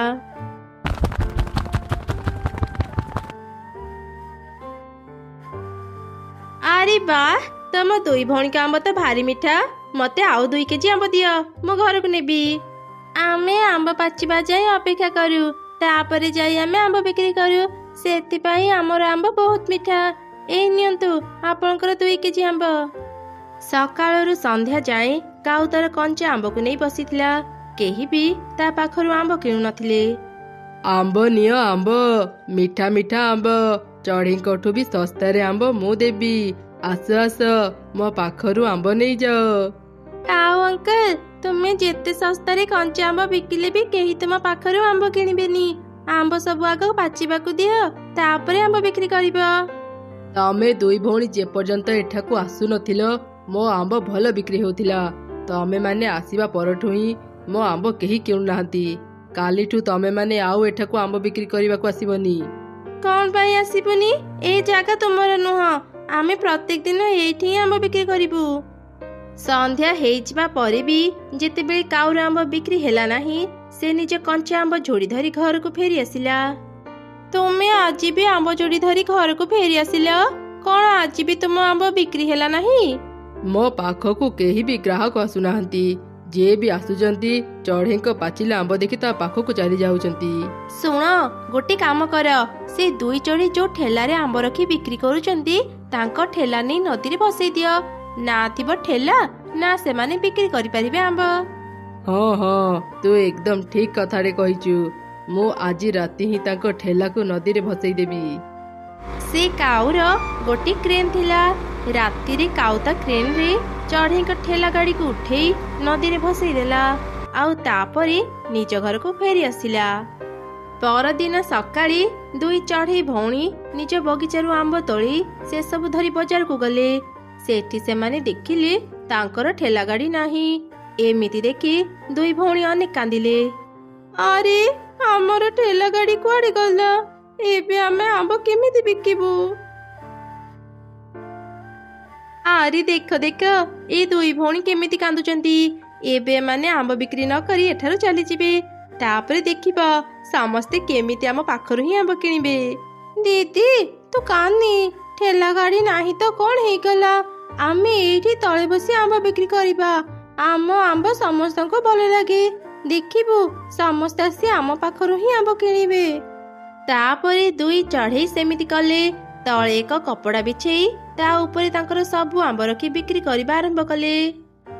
ଆରେ ଆରେ, ଏମାନେ ତ ତଳେ ବସି ପଡ଼ିଲେ। ଏବେ କଣ ହେବ? କିଛି ହେବନି, ଦେଖିବୁ ତା ପାଖରୁ କେହି ଆମ୍ବ କିଣିବେନି। ହେଲେ ତାର ଓଲଟା ହେଲା। ଯିଏ ବି କାଉର କଞ୍ଚା ଆମ୍ବ ଆଉ ଚଢ଼େଇର ପାଚିଲା ଆମ୍ବ ଦେଖୁଥିଲା, ସେ କଞ୍ଚା ଆମ୍ବ ନ କିଣି ପାଚିଲା ଆମ୍ବ କିଣିବା ପାଇଁ ଚଢ଼େଇ ପାଖକୁ ଯାଉଥିଲା। ଚଢ଼େଇର ଏତେ ଭଲ ବେପାର ଦେଖି କାଉମାନେ ଈର୍ଷାରେ ଜଳୁଥିଲେ। ଆମର ଆମ୍ବ ଏମିତି ବିକ୍ରି ହେବନି। ଏବେ ଆମକୁ ଆମ୍ବ ପାଚିବା ଯାଇ ଅପେକ୍ଷା କରିବାକୁ ହେବ, ନଚେତ ଏଇ ଚଢ଼େଇ ମାନଙ୍କ ପରି ଆମ କଞ୍ଚା ଆମ୍ବ ଗୁଡାକୁ ହଳଦିଆ କରିବାକୁ ପଡ଼ିବ। ତୁ ଚିନ୍ତା କରନି, ମୋ ପାଖରେ ଏକ ଉପାୟ ଅଛି। ଦେଖିବୁ କାଲିଠୁ କେମିତି ଆମ ଆମ୍ବ ବିକ୍ରି ହେବ। ଏମିତି କହି କାଉ ବଜାରକୁ ଗଲା, ଆଉ ରଙ୍ଗ ଦୋକାନରୁ ହଳଦିଆ ରଙ୍ଗ ଧରି ଘରକୁ ଆସିଲା। ଏ ରଙ୍ଗ ତୁମେ କାହିଁକି ଆଣିଛ? ତୁମେ କଣ କରିବାକୁ ଚାହୁଁଛ? ତୁ ଖାଲି ଦେଖେ ମୁଁ ଏବେ କଣ କରୁଛି। କାଉ ତାର ସବୁ ଆମ୍ବକୁ ଏମିତି ରଙ୍ଗ କରିଦେଲା, ଦେଖିକି ଲାଗୁଥିଲା ସେସବୁ ପାଚି ଯାଇଛି। ଦୁଇ ଭଉଣୀ ଯେତେବେଳେ କାଉର ଏମିତି ପାଚିଲା ଆମ୍ବ ଦେଖିଲେ, ଟିକି ଚଢ଼େଇ କହିଲା, ଏଇ ହେଲା ନା କାଉ ଅଙ୍କଲ, ତୁମେ କଞ୍ଚା ଆମ୍ବ ନ ଆଣି ପାଚିଲା ଆମ୍ବ ଆଣିଛ। ଏବେ ଦେଖିବ ସମସ୍ତେ ତମ ପାଖରୁ ହିଁ ଆମ୍ବ କିଣିବେ। ଚଢ଼େଇ ଛୁଆ, ତୁ ତୋ କାମ କର। ତୋ ସହ କଥା ହେବାକୁ ମୋର ଜମା ଇଚ୍ଛା ନାହିଁ। ସେତେବେଳେ ସେ ରାସ୍ତା ଦେଇ ଏକ ମିଟୁ ଯାଉଥିଲା। କାଉ ମାନଙ୍କ ପାଚିଲା ଆମ୍ବ ଦେଖି ସେ ତାଙ୍କ ପାଖକୁ ଆସିଲା। ବା କାଉ, ତମ ମାନଙ୍କ ଆମ୍ବ କେତେ ବଢିଆ ଦେଖାଯାଉଛି। ଆଜି ମୋ ସ୍ତ୍ରୀର ଜନ୍ମଦିନ, ମତେ 2 କେଜି ଆମ୍ବ ଦେଲୁ, ମୁଁ ତା ପାଇଁ ନେଇଦେବି। ତାପରେ ମିଟୁ 2 କେଜି ଆମ୍ବ ଧରି ଘରକୁ ଗଲା, ଆଉ ତାର ସ୍ତ୍ରୀକୁ ଦେଲା। ମିଟୁର ସ୍ତ୍ରୀ ଯେମିତି ଗୋଟେ ଆମ୍ବ କାଟିଲା, ଆମ୍ବ ଭିତରଟି ପୁରାପୁରି କଞ୍ଚା ଆଉ ଖଟା ଥିଲା। ଆରେ, ତମକୁ ସେ କାଉମାନେ ଠକିଦେଲେ। ଉପର ସିନା ପାଚିଲା ଦେଖାଯାଉଛି, ହେଲେ ଭିତରଟା ପୁରାପୁରି କଞ୍ଚା ଆଉ ଖଟା। ଏଇ କଣ କହୁଛୁ? ଆମ୍ବ ଗୁଡା ଏମିତି ପାଚିଲା ଦେଖାଯାଉଥିଲା, ଲାଗୁଥିଲା ଭାରି ମିଠା ହେଇଥିବ। ଚାଲ ଏବେ ହିଁ ସେ କାଉ ମାନଙ୍କ ପାଖକୁ ଯିବା, ତାଙ୍କୁ ଏ ଆମ୍ବ ସବୁ ଫେରେଇ ଦେବା। ତାପରେ ମିଟୁ ଆଉ ତାର ସ୍ତ୍ରୀ ସବୁ ଆମ୍ବ ଧରି କାଉଙ୍କ ପାଖକୁ ଆସିଲେ। ଏଇ ନିଅ ତୁମ ଖଟା ଆମ୍ବ ରଖ, ମତେ ମୋ ଟଙ୍କା ଫେରାଅ। ନେଲା ବେଳେ ତୁ ଭଲ କି ଦେଖିକି ନେଲୁନି କି? ଥରେ ଆମେ ଆମ୍ବ ବିକ୍ରି କରିଦେଲେ ଆଉ ସେ ଆମ୍ବ ନେବୁନି। ହେଲେ ତମ ମାନଙ୍କ ଆମ୍ବ ଭିତରଟା ପୁରାପୁରି କଞ୍ଚା ଆଉ ଖଟା। ସେତେବେଳେ ସେ ରାସ୍ତା ଦେଇ ଏକ ଚିଲ ଯାଉଥିଲା। କାଉ ତାକୁ ଦେଖି ପାଖକୁ ଡାକିଲା। କଣ ହେଲା କାଉ, ମତେ କାହିଁକି ଡାକିଲୁ? ଚିଲ ଦିଦି, ଆପଣ ଟିକେ ଭଲରେ ଦେଖିକି କହିଲେ ଆମର ଆମ୍ବ କଞ୍ଚା ନା ପାଚିଲା? ଆରେ, ଏଥିରେ ପଚାରିବାର କଣ ଅଛି? ତମର ସବୁ ଆମ୍ବ ପାଚିଲା ଦେଖାଯାଉଛି। ଚିଲ ଦିଦି, ଏମାନେ ମିଛ କହୁଛନ୍ତି। ଏମାନଙ୍କର ସବୁ ଆମ୍ବ କଞ୍ଚା ଆଉ ଖଟା। ନିଶ୍ଚୟ ଏମାନେ ନିଜ ଆମ୍ବ ସହ କିଛି କରିଛନ୍ତି। ଏମିତି ରାଗି ମିଟୁ ଆଉ ତାର ସ୍ତ୍ରୀ ସେଠାରୁ ଚାଲିଗଲେ। ଛାଡ଼ ସେମାନଙ୍କ କଥା, ତମମାନଙ୍କ ଆମ୍ବ ଦେଖି ମୋର ଖାଇବାକୁ ଇଚ୍ଛା ହେଲାଣି। ମତେ 5 କେଜି ଆମ୍ବ ଦିଅ। ମୋ ଭଉଣୀ ବି ଘରକୁ ଆସିଛି, ତାକୁ ବି ଆମ୍ବ ଖାଇବାକୁ ଭାରି ଭଲ ଲାଗେ। ତାପରେ ଚିଲ କାଉଙ୍କ ପାଖରୁ 5 କେଜି ଆମ୍ବ ନେଇ ଘରକୁ ଗଲା। ସେ ଯେତେବେଳେ ଆମ୍ବ ଧୋଇଲା, ଆମ୍ବର ରଙ୍ଗ ଛାଡ଼ିଗଲା। ଏଗୁଡ଼ା ତ କଞ୍ଚା ଆମ୍ବ। ସେ ଦୁଷ୍ଟ କାଉ ମାନେ ମତେ ବି ଠକିଦେଲେ। ମୁଁ ଏବେ ଯାଇ ତାଙ୍କ କଥା ବୁଝୁଛି। ରାଗରେ ଚିଲ ଏକ ବଡ଼ ଲାଠି ନେଇ କାଉମାନଙ୍କୁ ବହୁତ ପିଟିଲା। ଚିଲ ଦିଦି, ଆଉ ମାରନି, ଆମର ଭୁଲ ହେଇଗଲା। ଆମେ ଆଉ ଆମ୍ବ ବିକ୍ରି କରିବୁନି, ଛାଡ଼ିଦିଅ ଆମକୁ। ମାଡ଼ ଖାଇ ଖାଇ କାଉମାନେ ଭୟରେ ସେ ଜାଗା ଛାଡ଼ି ଚାଲିଗଲେ। ଗୋଟେ ଜଙ୍ଗଲର ଏକ ଗଛରେ ମା ଚଢ଼େଇ ସହ ତାର 2 ଛୁଆ ରହୁଥିଲେ। ଆଉ ଗୋଟେ ଗଛରେ ମିଟୁ ତାର ଏକ ଛୁଆ ସହ ରହୁଥିଲା। ତା ପାଖ ଗଛରେ ଗୋଟେ କାଉ ରହୁଥିଲା। ସେଇ ଜଙ୍ଗଲର ରାଜା ଥିଲା ଏକ ଚିଲ। ଚଢ଼େଇ ତା ଜମିରେ କଦଳୀ ଚାଷ କରିଥିଲା। ବଜାରରେ ସେ ଦୋକାନ ଦେଇ କଦଳୀ ବିକ୍ରି କରୁଥିଲା। ତା ପାଖରେ ହିଁ ମିଟୁ ଆଉ କାଉ ଦୋକାନ ଦେଇ କଦଳୀ ବିକୁଥିଲେ। ସେମାନେ ପାଖ ଜଙ୍ଗଲର ବଜାରରୁ କଞ୍ଚା କଦଳୀ ଆଣି ସେଥିରେ ମେଡ଼ିସିନ ମିଶାଇ କଦଳୀକୁ ପାଚିଲା କରି ବଜାରରେ ବିକ୍ରି କରୁଥିଲେ। ଏମିତି ସେମାନେ ତାଙ୍କର ପରିବାର ଚଳାଉଥିଲେ। ହେଲେ କିଛି ଦିନ ପରେ ଜଙ୍ଗଲର ଅନ୍ୟ ଚଢ଼େଇମାନଙ୍କୁ ମିଟୁର ଆଉ କାଉର କଦଳୀ ଖାଇବାକୁ ଭଲ ଲାଗିଲାନି। ସମସ୍ତେ ଚଢ଼େଇ ପାଖରୁ ହିଁ କଦଳୀ କିଣୁଥିଲେ। ଆରେ ଚଢ଼େଇ ଭଉଣୀ, ତମ କଦଳୀରେ ଯାଦୁ ଅଛି। ତମ କଦଳୀ ମୋ ଛୁଆମାନଙ୍କୁ ଏତେ ଭଲ ଲାଗୁଛି ଯେ ସେମାନେ ପ୍ରତ୍ୟେକ ଦିନ ତମ କଦଳୀ ଖାଇବାକୁ ଚାହୁଁଛନ୍ତି। କଥା କ'ଣ କି ଭଉଣୀ, ମୋର ସବୁ କଦଳୀ ନିଜ ଜମିରେ ଚାଷ ହେଇଥିବା କଦଳୀ। ମୁଁ କେବେ ବି ମୋ କଦଳୀରେ ମେଡ଼ିସିନ ମିଶାଇନି। ମୋର ସବୁ କଦଳୀ ତାଜା। ମୋ କଦଳୀ ମିଠା ହେଇଥିବା ଯୋଗୁଁ ତମ ଛୁଆଙ୍କୁ ଏସବୁ ଭଲ ଲାଗୁଥିବ। ହଁ ଚଢ଼େଇ ଭଉଣୀ, ତମେ ଠିକ କଥାଟେ କହିଲ। ଆମେ ସମସ୍ତେ ଜାଣିଛୁ ତମ ଜମିରେ ଚାଷ ହେଇଥିବା କଦଳୀ ବହୁତ ତାଜା। ଆମ ସମସ୍ତଙ୍କୁ ପରା ତମ କଦଳୀ ଖାଇବାକୁ ଭାରି ଭଲ ଲାଗେ। ସେମାନଙ୍କର ଏ ସବୁ କଥା କାଉ ଶୁଣୁଥିଲା। ସେ ମିଟୁକୁ କହିଲା, ଏ ମିଟୁ, ଦେଖ ଦେଖ, ସମସ୍ତେ କେମିତି ଚଢ଼େଇ ପାଖରୁ ହିଁ କଦଳୀ କିଣୁଛନ୍ତି। ଆମ ପାଖରୁ ତ କେହି ବି କଦଳୀ କିଣୁନାହାନ୍ତି। ଆମ ପାଖରୁ କିଣିବେ ବି କ'ଣ ପାଇଁ? ଆମେ ତ ଅନ୍ୟ ବଜାରରୁ କଞ୍ଚା କଦଳୀ ଆଣି ସେଥିରେ ମେଡ଼ିସିନ ମିଶାଇ ପାଚିଲା କରି ବିକନ୍ତି। ସେଥିପାଇଁ ବୋଧେ କାହାକୁ ବି ଆମ କଦଳୀ ଖାଇବାକୁ ଭଲ ଲାଗୁନଥିବ। ଆମେ ତ ଜୋର କରି କାହାକୁ ବି କଦଳୀ ବିକ୍ରି କରିପାରିବାନି। ଆରେ ମିଟୁ, ତୁ ସତରେ କେତେ ବୋକା। ଶୁଣ, ଏ ଚଢ଼େଇ ଯଦି ଏ ବଜାରକୁ କଦଳୀ ବିକିବାକୁ ଆସିବନି, ତାହେଲେ ସବୁ ଚଢ଼େଇ ବାଧ୍ୟ ହେଇ ଆମ ପାଖରୁ ହିଁ କଦଳୀ କିଣିବେ। ଚଢ଼େଇ ଛଡ଼ା ଏ ଜଙ୍ଗଲରେ କାହାର ବି କଦଳୀ ଗଛ ନାହିଁ।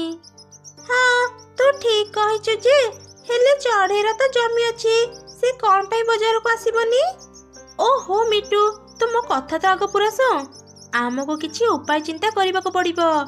ଚଢ଼େଇ ସହ ଆମେ ଏମିତି କ'ଣ କରିବା ଯେ ସେ ଆଉ ବଜାରକୁ ଆସିବନି? ମୋ ପାଖରେ ତ କିଛି ବି ଉପାୟ ନାହିଁ। ତୁ ହିଁ କହ, ଆମେ ଚଢ଼େଇ ସହ କ'ଣ କରିବା? କାଉ କିଛି ସମୟ ଚିନ୍ତା କଲା ଆଉ ତାପରେ କହିଲା, ଆଜି ରାତିରେ ଆମେ ଚଢ଼େଇର ଜମିକୁ ଯିବା। ତାର ଯେତେ ବି କଦଳୀ ଗଛ ଅଛି ସବୁଥିରେ ବିଷାକ୍ତ ଔଷଧ ଛିଞ୍ଚିଦେବା। ସବୁ ଚଢ଼େଇ ଯେତେବେଳେ ତା ପାଖରୁ କଦଳୀ ନେଇ ଖାଇବେ ସେମାନେ ଅସୁସ୍ଥ ହେଇଯିବେ। ସେମିତି ହେଲେ ଆଉ କେହି ବି ଚଢ଼େଇ ପାଖରୁ କଦଳୀ କିଣିବେନି। ତାପରେ ତମର ଲାଭ ହିଁ ଲାଭ ହେବ। ଠିକ ଅଛି କାଉ, ଆଜି ରାତିରେ ଆମେ ସେ ଚଢ଼େଇର ଜମିକୁ ଯିବା। ରାତି ହେବା ପରେ କାଉ ଆଉ ମିଟୁ କିଛି ବିଷାକ୍ତ ଔଷଧ ଧରି ଚଢ଼େଇର ଜମିକୁ ଗଲେ।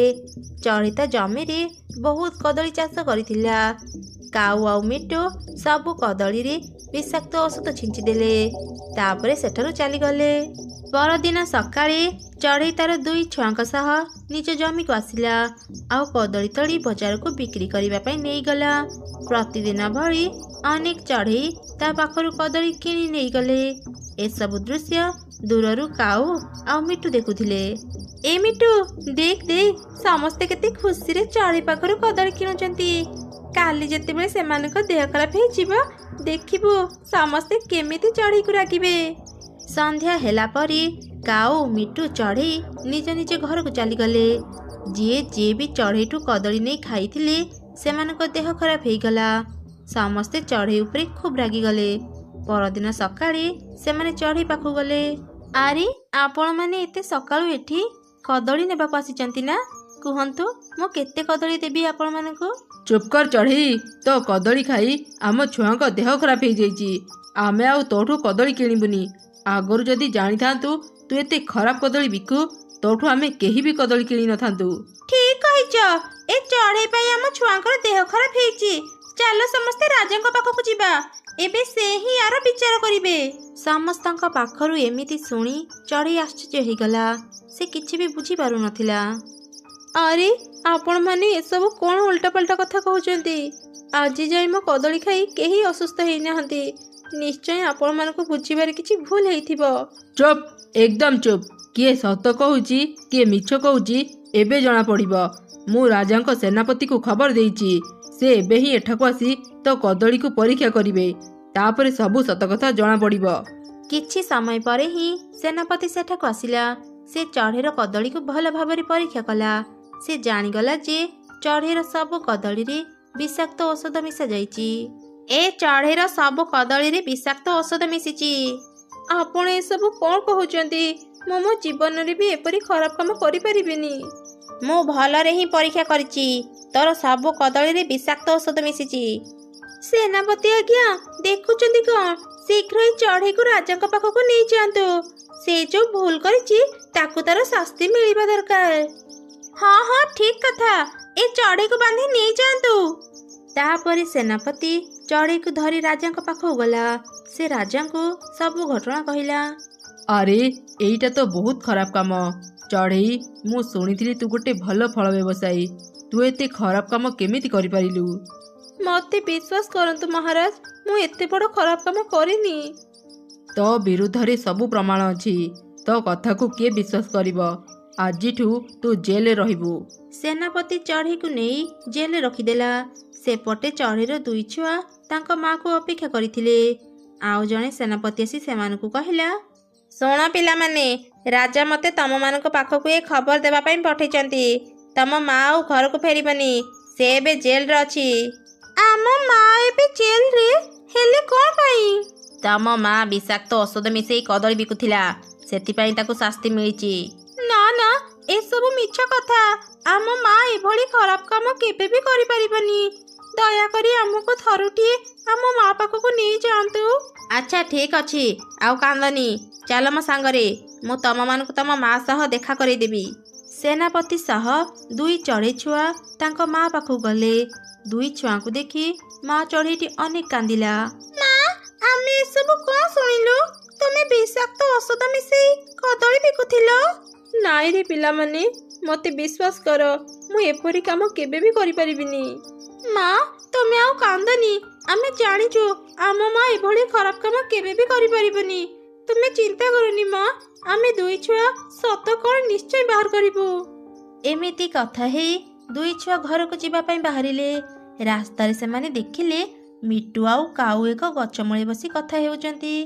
ଦୁଇ ଚଢ଼େଇ ଛୁଆ ତାଙ୍କ କଥା ଶୁଣିବା ପାଇଁ ତାଙ୍କ ପାଖ ଗଛରେ ଯାଇ ବସି ପଡ଼ିଲେ। ଦେଖିଲୁ ତ ମିଟୁ, ମୋର କେତେ ବୁଦ୍ଧି। ମୁଁ କେମିତି ସେ ଚଢ଼େଇକୁ ଆମ ରାସ୍ତାରୁ ହଟେଇ ଦେଲି। ସତରେ କାଉ, ତୋ ବୁଦ୍ଧିକୁ ମାନିଗଲି। ଭୁଲ କଲେ ଆମେ, ଆଉ ଦଣ୍ଡ ପାଇଲା ସେ ଚଢ଼େଇ। ଆମେ ତା ଜମିରେ ଥିବା ସବୁ କଦଳୀରେ ବିଷାକ୍ତ ଔଷଧ ମିଶେଇଲେ, ଯାହା ପାଇଁ ସମସ୍ତେ ତାକୁ ଭୁଲ ବୁଝି ତାକୁ ଜେଲ୍ ପଠେଇଦେଲେ। ଏବେ ଆମେ ଆରାମରେ ଆମ ବ୍ୟବସାୟ କରିପାରିବା। ଏବେ ଆମେ ଯେତେ ଦାମ ବଢ଼େଇଲେ ବି ସମସ୍ତେ ଆମ ପାଖରୁ ବାଧ୍ୟ ହେଇ କଦଳୀ କିଣିବେ। ଦିଦି, ଶୁଣିଲୁ ତ? ଏମାନେ କଦଳୀରେ ବିଷାକ୍ତ ଔଷଧ ମିଶେଇଥିଲେ। ଆମ ମା ବିନା ଦୋଷରେ ଜେଲରେ ରହିଛି। ଚାଲ ଦିଦି, ଆମେ ରାଜାଙ୍କ ପାଖକୁ ଯାଇ ସବୁ କଥା କହିଦେବା। ଆରେ ଭଉଣୀ, ଆମେ ଛୋଟ, ଆମ କଥାକୁ କେହି ବିଶ୍ୱାସ କରିବେନି। ଆମ ପାଖରେ କିଛି ପ୍ରମାଣ ବି ନାହିଁ। କାଉ ଆଉ ମିଟୁ ଯଦି ନିଜ ଦୋଷ ମାନିବେ, ତାହେଲେ ଯାଇ ଆମେ ଆମ ମାକୁ ଜେଲରୁ ବାହାର କରିପାରିବା। ହେଲେ ଦିଦି, ଏମାନେ ତ ନିଜ ଦୋଷ ମାନିବେନି। ଏବେ ଆମେ କ'ଣ କରିବା? ମୋ ପାଖରେ ଗୋଟେ ଉପାୟ ଅଛି। ଚାଲ, ଆମେ ଏବେ ଘରକୁ ଯିବା। ତାପରେ ଦୁଇ ଚଢ଼େଇ ଛୁଆ ନିଜ ଘରକୁ ଗଲେ। ସେମାନେ କାଗଜରେ କିଛି ଲେଖି ମିଟୁର ଘରକୁ ଗଲେ। ଗୋଟେ ଚଢ଼େଇ ଛୁଆ ମିଟୁର ଖଟରେ ସେ କାଗଜକୁ ରଖିଦେଲା। ଆଉ ଏକ ଛୁଆ ମିଟୁ ଛୁଆକୁ କହିଲା, ଆରେ ମିଟୁ ଛୁଆ, ଆଜି ତୋ ମା ଆଉ ଘରକୁ ଫେରିବେନି। ସେ କିଛି ଦିନ ପାଇଁ ବାହାରକୁ ଯାଇଛନ୍ତି। ତୁ ଆମ ସାଙ୍ଗରେ ଆମ ଘରକୁ ଚାଲ। ଆଜିଠୁ ତୁ ଆମ ଘରେ ରହିବୁ। ତୋ ମା ଯେତେବେଳେ ଘରକୁ ଫେରିବେ ତତେ ସେ ଆମ ଘରୁ ନେଇ ଆସିବେ। ମିଟୁ ଛୁଆ ବି ତାଙ୍କ କଥାରେ ରାଜି ହେଇଗଲା। ତାପରେ ସେ ଦୁଇ ଚଢ଼େଇ ଛୁଆଙ୍କ ସହ ତାଙ୍କ ଘରକୁ ଚାଲିଗଲା। କିଛି ସମୟ ପରେ ମିଟୁ ଘରକୁ ଆସିଲା। ଘର ସାରା ସେ ତା ଛୁଆକୁ ଖୋଜିଲା, ହେଲେ କୋଉଠି ବି ସେ ତା ଛୁଆକୁ ପାଇଲାନି। ସେତେବେଳେ ତାର ନଜର ଖଟ ଉପରେ ଥିବା ସେ କାଗଜ ଉପରେ ପଡ଼ିଲା। ସେ କାଗଜ ଉଠେଇ ପଢ଼ିବା ଆରମ୍ଭ କଲା। ନିଜ ଛୁଆକୁ ଯଦି ଫେରି ପାଇବାକୁ ଚାହୁଁଛ, ଚଢ଼େଇ ସହ ଯାହା ଯାହା କରିଛ ରାଜାଙ୍କ ପାଖକୁ ଯାଇ ସତ ସତ କୁହ। କିଛି ଚାଲାକି କରିବନି, ନହେଲେ ତମ ଛୁଆକୁ ଆମେ ମାରିଦେବୁ। ହେ ଭଗବାନ, ମୋ ଛୁଆ ଏବେ କୋଉଠି? କିଏ ଏମିତି କରିଛି? ମୁଁ ଏବେ ହିଁ ରାଜାଙ୍କ ପାଖକୁ ଯିବି, ତାଙ୍କୁ ସବୁ ସତ କଥା କହିଦେବି। ମୁଁ ମୋ ଛୁଆର କିଛି କ୍ଷତି ହେବାକୁ ଦେବିନି। ଏମିତି କହି ମିଟୁ ଶୀଘ୍ର ରାଜା ଚିଲ ପାଖକୁ ଗଲା ଆଉ ସତ କଥା କହିଦେଲା। ମହାରାଜ, ଚଢ଼େଇ ନିର୍ଦ୍ଦୋଷ। କାଉର କହିବା ଅନୁସାରେ ମୁଁ ଆଉ ସେ ମିଶି ଚଢ଼େଇ ଜମିର ସବୁ କଦଳୀରେ ବିଷାକ୍ତ ଔଷଧ ମିଶେଇଥିଲୁ। ଏସବୁ କାଉର ହିଁ ଯୋଜନା ଥିଲା। ଚଢ଼େଇ ବଜାରକୁ ନ ଆସିଲେ ଆମ ବ୍ୟବସାୟ ଭଲ ଚାଲିବ ଭାବି ମୁଁ ବି କାଉ କଥାରେ ରାଜି ହେଇଯାଇଥିଲି। ମତେ କ୍ଷମା କରିଦିଅନ୍ତୁ ମହାରାଜ। ତୁ ଆଗରୁ କାହିଁକି ଏ କଥା କହିଲୁନି? ଆଜି ହଠାତ୍ କ'ଣ ହେଲା ଯେ ତୁ ଏମିତି ଆସି ନିଜ ଭୁଲ ମାନୁଛୁ? ମହାରାଜ, ଏଇ ଚିଠି ପାଇଁ ମୁଁ ଏସବୁ କହୁଛି। ଏଇ ନିଅନ୍ତୁ। ତାପରେ ଚିଲ ରାଜା ସେ ଚିଠି ପଢ଼ିଲା ଆଉ ହସି ହସି କହିଲା, ଆଚ୍ଛା, ଏମିତି କଥା। ସେନାପତି, ଯାଅ ଶୀଘ୍ର ସେ ଦୁଷ୍ଟ କାଉକୁ ଧରି ଆଣ। ଆଉ ହଁ, ଚଢ଼େଇର ଦୁଇ ଛୁଆଙ୍କୁ ବି ଡାକି ଦିଅ। ସେନାପତି ଏସବୁ ଶୁଣି ପ୍ରଥମେ ଚଢ଼େଇ ଛୁଆଙ୍କ ପାଖକୁ ଗଲା ଆଉ ବାହାରେ ଛିଡ଼ା ହେଇ ତାଙ୍କୁ ଡାକିଲା। ଆରେ ଦୁଇ ଛୁଆ, କୁଆଡ଼େ ଗଲ? ଘରେ ଅଛ ତ? ଆଜ୍ଞା ଅଙ୍କଲ, ଆମେ ଘରେ ଅଛୁ। ତମ ଦୁଇ ଜଣଙ୍କୁ ରାଜା ଡକେଇଛନ୍ତି, ଶୀଘ୍ର ଚାଲ ରାଜାଙ୍କ ପାଖକୁ। ଏମିତି କହି ସେନାପତି ସେଠୁ ଚାଲିଗଲା। ଗୋଟେ ଚଢ଼େଇ ଛୁଆ ମିଟୁ ଛୁଆକୁ ଧରି ଖଟ ତଳେ ଲୁଚିଥିଲା। ସେନାପତି ସେଠୁ ଯିବା ପରେ ସେ ବାହାରି ଆସିଲା। ସେମାନେ ମିଟୁ ଛୁଆକୁ ଘରେ ରଖି ରାଜାଙ୍କ ପାଖକୁ ଗଲେ। ସେପଟେ ସେନାପତି ବି ଦୁଷ୍ଟ କାଉକୁ ଧରି ରାଜା ଚିଲ ପାଖକୁ ଆସିଲା।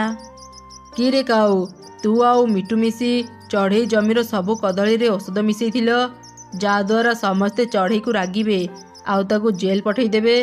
ସେମିତି ହେଲେ ତମେ ଦୁଇ ଜଣ ଖୁବ୍ ଆରାମରେ ନିଜ କଦଳୀ ବ୍ୟବସାୟ କରିପାରିବ। କ'ଣ କହୁଛନ୍ତି ମହାରାଜ? ନା ନା, ଏସବୁ ମିଛ କଥା। ଏ ସବୁ କଥା ମିଟୁ ନିଜେ କହିଛି। ଆରେ ମିଟୁ, ତୁ ଏସବୁ କଥା ରାଜାଙ୍କୁ କାହିଁକି କହିଲୁ? ହଁ କାଉ, ମୁଁ ସବୁ ସତ କଥା ରାଜାଙ୍କୁ କହିଦେଇଛି। ତୋର ସିନା କେହି ନାହାନ୍ତି, ମୋର ତ ଗୋଟେ ଛୁଆ ଅଛି। କିଏ ମୋ ଛୁଆକୁ ନେଇ ମତେ କହିଛି ମୁଁ ଯଦି ରାଜାଙ୍କ ପାଖରେ ସତ କଥା ନ କହିବି ସେ ମୋ ଛୁଆକୁ ମାରିଦେବ। ସେଇ ଭୟରେ ମୁଁ ରାଜାଙ୍କୁ ସବୁ ସତ କଥା କହିଦେଲି। ହେ ଭଗବାନ, ତୁ କ'ଣ କଲୁ? ମହାରାଜ, ମତେ କ୍ଷମା କରିଦିଅନ୍ତୁ। ମୋ ଲୋଭରେ ପଡ଼ି ଏଭଳି ଭୁଲ କାମ କରିଦେଲି। ନା, ତୋର କ୍ଷମା ନାହିଁ। ତୁ ବହୁତ ବଡ଼ ଭୁଲ କରିଛୁ। ତୋ ପାଇଁ ଆମେ ନିର୍ଦ୍ଦୋଷ ଚଢ଼େଇକୁ ଜେଲରେ ରଖିଛୁ।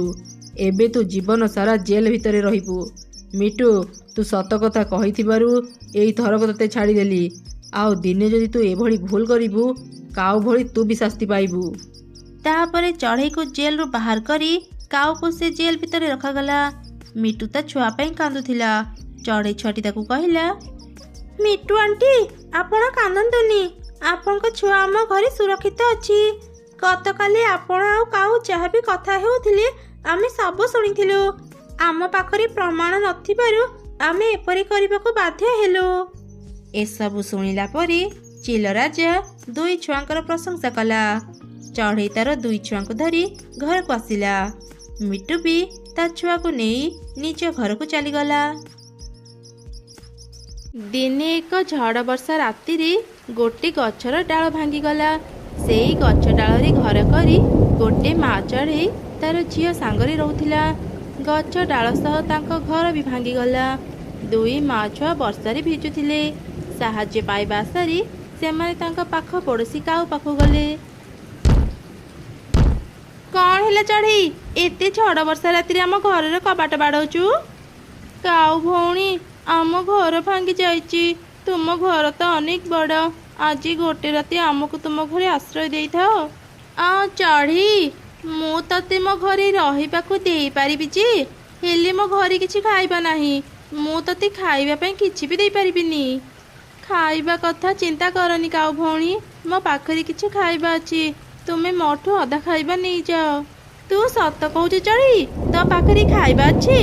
ଆରେ ଆଉ ବାହାରେ କାହିଁକି ଛିଡ଼ା ହେଇ ରହିଲୁ? ଭିତରକୁ ଆ। ତାପରେ ମା ଚଢ଼େଇ କାଉକୁ ତାର ଅଧା ଚାଉଳ ଦାନା ଦେଇଦେଲା। ସେଇ ରାତି ସେ ଆଉ ତାର ଝିଅ କାଉ ଘରେ ରହିଲେ। ପରଦିନ ସକାଳେ ବର୍ଷା ଛାଡ଼ିଗଲା।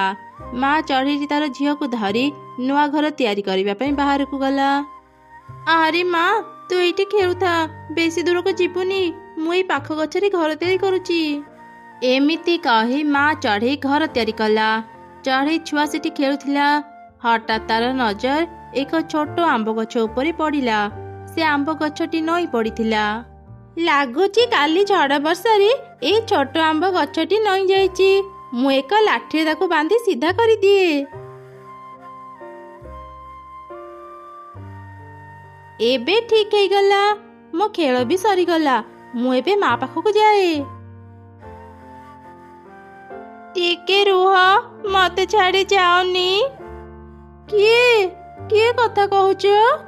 ମୁଁ ସେଇ ଛୋଟ ଆମ୍ବ ଗଛ କଥା କହୁଛି। ତଳକୁ ଦେଖ। ଏ କଣ ଆମ୍ବ ଗଛ? ତୁ କଥା କେମିତି କହିପାରୁଛୁ? ମୋ ପାଖରେ କଥା କହିବାର ଶକ୍ତି ଅଛି। ଚଢ଼େଇ ଛୁଆ, ତତେ ଅନେକ ଧନ୍ୟବାଦ।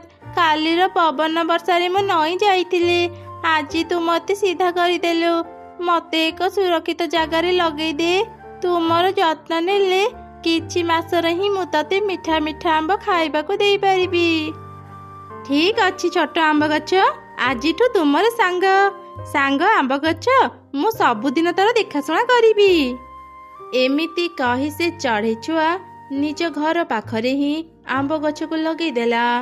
ମା ଚଢ଼େଇର ଘର ତିଆରି ବି ସରିଗଲା। ପ୍ରତିଦିନ ଚଢ଼େଇ ଛୁଆ ସେ ଆମ୍ବ ଗଛ ମୂଳରେ ପାଣି ଦେଇ ତାର ଯତ୍ନ ନେଉଥିଲା। ଦେଖୁ ଦେଖୁ କିଛି ମାସ ବିତିଗଲା।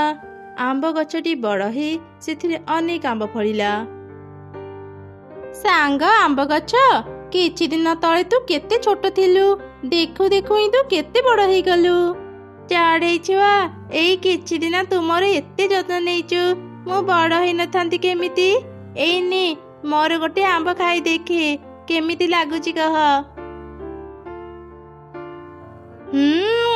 ସତରେ ସାଙ୍ଗ, ତୋ ଆମ୍ବ ନା ଭାରି ମିଠା। ଏଇ ନେ ଆଉ କିଛି ଆମ୍ବ। ଏ ସବୁ ଆମ୍ବ ଏବେ ତୁ ଘରକୁ ନେଇଯା। ଚଢ଼େଇ ଛୁଆ କିଛି ଆମ୍ବ ନେଇ ଘରକୁ ଗଲା। ସେ ତାର ମାକୁ ଆମ୍ବ ଦେଇ ସବୁ କଥା କହିଲା। ସେଦିନ ପରଠାରୁ ମା ଚଢ଼େଇ ଆଉ ତାର ଝିଅ ପ୍ରତିଦିନ ମିଠା ଆମ୍ବ ଖାଉଥିଲେ। ଅନ୍ୟ ଚଢ଼େଇମାନଙ୍କୁ ବି ତାଙ୍କ ମିଠା ଆମ୍ବ ଦେଉଥିଲେ। ଧୀରେ ଧୀରେ ଏକଥା କାଉମାନେ ବି ଜାଣିବାକୁ ପାଇଲେ। ଦିନେ ସେମାନେ ଚଢ଼େଇ ପାଖକୁ ଆସିଲେ। ଆରେ କାଉ ଭଉଣୀ, ଆସ ଆସ, ଏଇ ନିଅ କିଛି ମିଠା ଆମ୍ବ ଖାଅ। ଆରେ ବାଃ ଚଢ଼େଇ, ତ ଆମ୍ବ ତ ଭାରି ମିଠା। ଆଚ୍ଛା ହଉ, ଏବେ ଆମେ ଘରକୁ ଯାଉଛୁ। ଆରେ ଦେଖ ନା, ସେ ଚଢ଼େଇ ପାଖରେ କେତେ ବଢିଆ ଗୋଟେ ଆମ୍ବ ଗଛ ଅଛି। ପ୍ରତିଦିନ ସେ ମିଠା ମିଠା ଆମ୍ବ ଖାଇପାରୁଛି। ମୁଁ ବି ଯଦି ସବୁଦିନ ଏମିତି ମିଠା ଫଳ ଖାଇପାରନ୍ତି କେତେ ଭଲ ଲାଗନ୍ତା। ତୁ ଚିନ୍ତା କରନି, ମୋ ପାଖରେ ଏକ ଉପାୟ ଅଛି। ଆମେ ପ୍ରତି ରାତିରେ ଚଢ଼େଇର ଆମ୍ବ ଚୋରି କରି ନେଇ ଆସିବା। କିଛି ଆମ୍ବ ଖାଇବା, ଆଉ କିଛି ଆମ୍ବ ବିକ୍ରି କରି ଅନେକ ଟଙ୍କା ପାଇପାରିବା। ସେଦିନ ରାତିରେ ହିଁ ଦୁଇ କାଉ ଆମ୍ବ ଚୋରି କରିବା ପାଇଁ ଗଲେ। ରାତିରେ ଆମ୍ବ ଗଛଟି ଶୋଇଥିଲା। ଦୁଇ କାଉ ଆମ୍ବ ତୋଳିବା ସମୟରେ ଗଛଟିର ନିଦ ଭାଙ୍ଗିଗଲା। ଦୁଷ୍ଟ ପକ୍ଷୀ ଦଳ, ତମେ ମାନେ ମୋ ଗଛର ଆମ୍ବ ଚୋରି କରିବାକୁ ଆସିଛ? ଚାଲିଯାଅ ଏଠୁ, ନହେଲେ ମୁଁ ତମମାନଙ୍କୁ ଶାସ୍ତି ଦେବି। ତୁ ଗୋଟେ ସାମାନ୍ୟ ଗଛ ହେଇ ଆମର କଣ କ୍ଷତି କରିପାରିବୁ? ବେଶୀ ପାଟି କରନି, ଆମେ ତ ଆମ୍ବ ଆଜି ନେଇକି ହିଁ ଯିବୁ। ହଁ ନେଇଯାଅ, କିଛି ସମୟ ପରେ ତମେ ମାନେ ନିଜ ଶାସ୍ତି ପାଇଯିବ। ଦୁଇ କାଉ ଦୁଇ ଝୁଡ଼ି ଆମ୍ବ ଧରି ଯାଉଥିଲେ। ହଠାତ୍ ରାସ୍ତାରେ ସେମାନଙ୍କର ସବୁ ଆମ୍ବ ପଥର ପାଲଟିଗଲା। ପଥର ଆମ୍ବକୁ ବୋହି ନ ପାରି ତା ତଳେ ଚାପି ହେଇ ଦୁଇ କାଉ ମରିଗଲେ।